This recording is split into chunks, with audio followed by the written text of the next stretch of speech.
just watched a tag video on Mary aLoveTart's channel, and it was called the Eyeshadow Junkie Tag. And as Mary was answering the questions, I was answering them in my own head. And that's usually a pretty good indication that I'll end up doing a tag because I think the questions are really good. And at the end of Mary's video, she tagged me, which made me feel really good. And I have watched her for forever. And I do think that she is one of the most genuinely nice people on YouTube. And if you make videos, one of the nicest compliments you can get is somebody saying, when I sit down to watch your videos, it feels like I'm sitting down with a friend.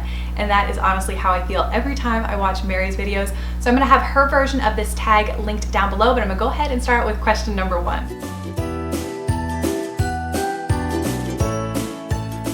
Had some misses with the brand, but as a whole I really like Physicians Formula, and one of my favorite products they make is this matte collection quad eyeshadow in classic nudes.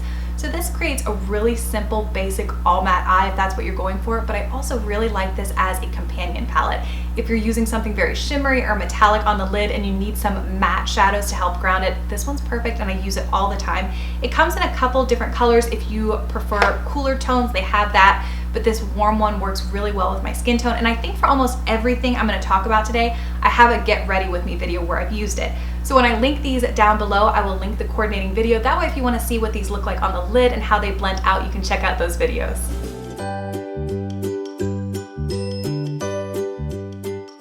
Some of these questions were so easy I didn't even need to think about it. And for eyeshadow primer, the NARS Pro Prime eyeshadow base. This is fantastic. Before this, I just kind of thought that was how it was, that I was definitely going to get some kind of creasing or fading throughout the day, but this has changed everything. And every time I use eyeshadow, I always use this. Only thing I would change is that if they could come out with a tinted version, this would be my perfect one. For now, I apply this, and then some days I'll take just a dab of my Urban Decay Naked Skin Concealer and kind of mix them together on my lid. That way I'm getting the priming benefit from the NARS, and the Urban Decay is helping to create a blank canvas and kind of cancel out any discoloration. But if you have really oily lids and you have tried the Urban Decay, Too Faced things from the drugstore, and you haven't found anything that worked, I highly recommend the NARS.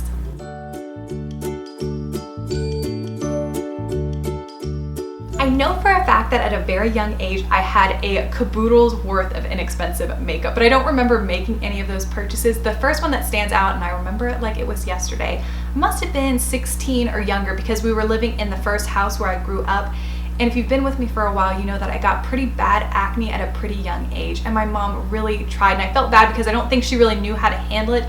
She didn't get blemishes until she was in college, so she had this young child trying to figure it out. So she was taking me from doctor to doctor, and it was before we finally found the dermatologist who really helped me. So it was in this in-between time, and I think she was kind of trying to boost my spirits, so she took me to the Nordstrom in Tyson's Mall, and way back in the day, they used to carry Stila makeup. And I remember sitting up in the chair and looking at all the different colorful eyeshadows, and they used to come in little silver pots, and I still remember everything I got that day. The first thing was a tube, and it was a cardboard container, and it had a perfume powder in it with this little puff, and I loved it. I think it smelled like lavender or cherry blossom, something like that.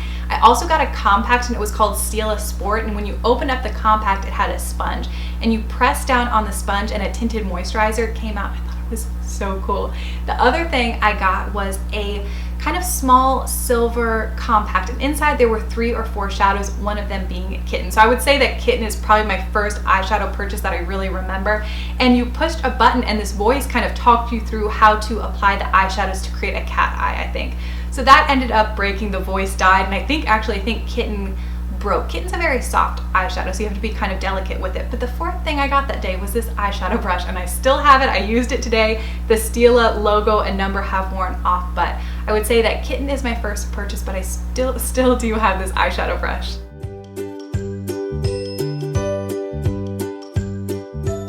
This was by far the hardest question for me to answer. I just don't spend a ton of time trying to find dupes, but I know that some YouTubers have these amazing, super long videos with near identical swatches, and I actually really liked the dupe that Mary showed. I thought that one was really pretty. But last night I did go through and I looked through everything.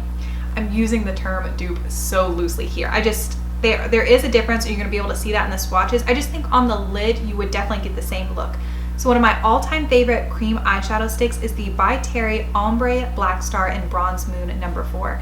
This is beautiful. It's a gorgeous color. It is a gorgeous formula. It is so expensive. So if you wanted something that is just a fraction of the price, the Maybelline Color Tattoo 24 Hour in the color. This is number 25, Bad to the Bronze. So this is Bad to the Bronze, and this one right here is Bronze Moon. And Bronze Moon is a little bit darker, which you're gonna be able to see in the swatch. But again, I think on the lid, they would look very similar. And I do think the By Terry formula is amazing. It just glides on. It feels so lightweight on the lid.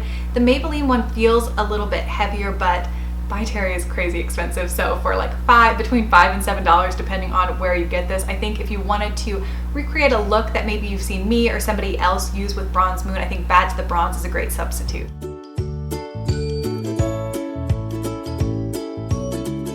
So this is actually a pretty popular palette, but in the green natural community. I've heard people like Terry Miyahira and Mercedes from L'Amour et la Musique, but outside of that group, really only Wayne Goss. And in the past few months, he's talked about Jane Iredale a lot.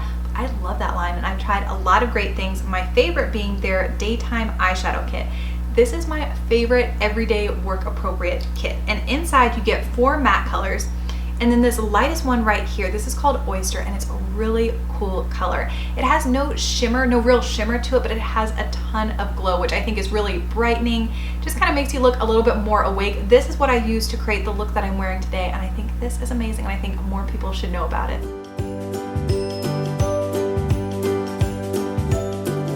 Another question I didn't even have to think about. I am so obsessed with the Kat Von D Metal Crush eyeshadows, and if you can, I think everybody should try at least one.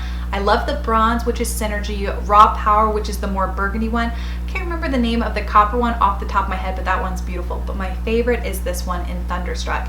And in the pan, maybe it doesn't look like a lot. I really do think if you can get in store and swatches, you'll just be amazed. It has such cool shifts and really just interesting, really an interesting color. It is so incredibly brightening. Some days I will just put this all over my lid and I won't even bother putting anything in my crease. And today I'm actually wearing it as a cheekbone highlight. So if you have very fair skin, this can be a little bit of a multi-purpose product. But really, if you can go in store and just swatch some of these Metal Crush eyeshadows, I think not only will you be impressed with the pigmentation and the color selection, but just the texture and how smooth and buttery these are.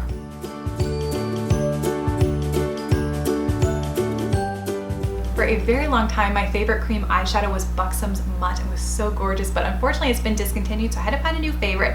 And this year I tried my first ever Charlotte Tilbury products, and one of the first thing I bought was their Eyes to Mesmerize, which is their cream shadow in Marie Antoinette. And this is a little bit of an antique gold, a little bit bronze.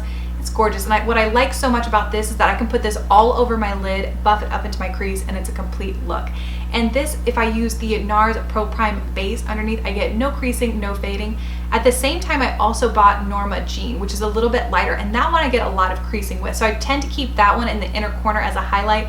But Marie Antoinette, I think, is a beautiful formula. And if you like those looks where it took you no time, but it looks like you spent a lot of time on your eye makeup, I think Marie Antoinette is a great color.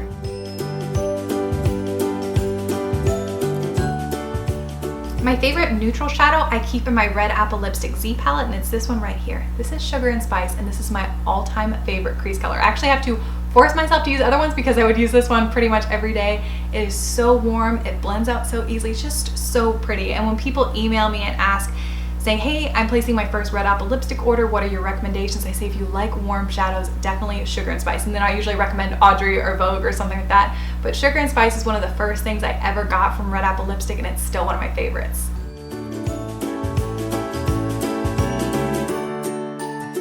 If you couldn't tell, I'm very much of a neutral girl. However, there is one look that I'm always drawn to, and that is a mid-tone green on the lid, buffed out with something warm in the crease, warm cheeks, and then a mauve lip. And I don't know why, but I just love that look so much. And one of my favorite shadows to do that with is the Josie Maran Coconut Watercolor Eyeshadow in Rainforest Green.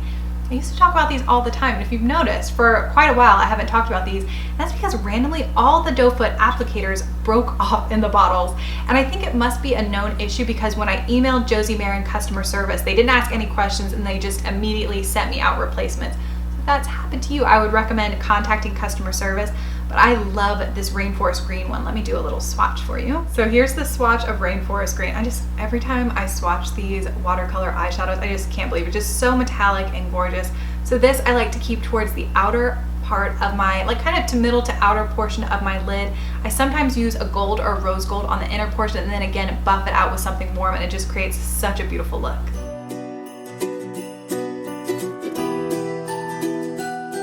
This was another very difficult question, and if I listened to my rational brain, I would say the Lorac Pro palette. I think this is one of the smartest laid out palettes. I'm sure you've seen it a million times, but I'll show it to you again. So you have a whole row of shimmers and a whole row of mattes, and you can see I've gotten some serious use out of this. And if you have no eyeshadows and you're kind of just starting to build your collection and you want to invest in a really great palette to start you off, this is the one I would recommend. I really think you can create just countless different looks with this. So that's what my brain would say, but do I listen to my heart? Because my heart says if all my makeup disappeared and I was going out to buy my first eyeshadow palette, it would have to be the Too Faced Chocolate Bar. I just love this one, and just every time I open it, I just remind myself how much I love it. So if you look at it, you can almost break this palette up into two halves. So the one I'm showing you now is a little bit more cool tone, and then this half is more warm tone.